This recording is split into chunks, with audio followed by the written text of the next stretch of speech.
Let's start by drawing only half of a butterfly because we're just preparing the template here.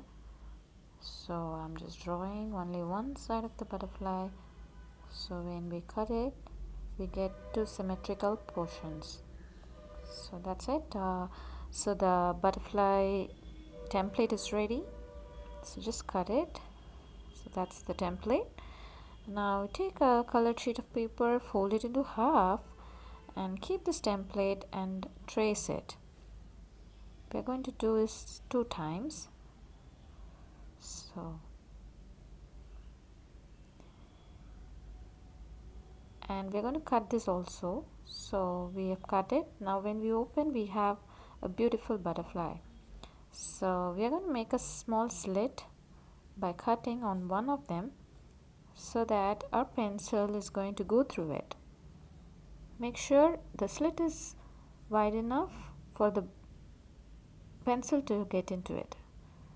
So don't make it too big also. Now on the back side we are going to apply glue except where the slit is. Don't apply glue where the slit is, then we cannot insert our pencil. So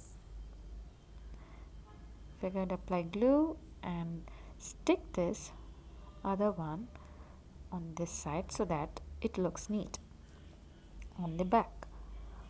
Also it gives more sturdiness for the butterfly topper. So now let's check once again. Yes, now it's ready. Okay, now let's decorate it.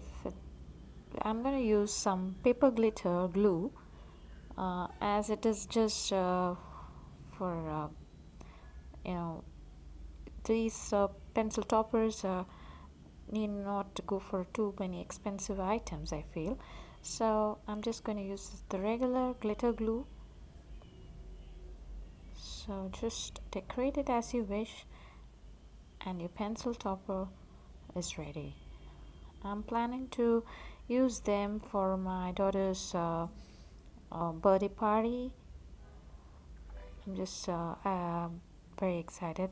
Once I'm done with all of the pencil toppers, I shall share the pictures. I hope you like this pencil topper. It's very easy to make. You can make it very quickly. Just takes very few supplies and less of your time. Anybody can try this. Thanks for watching.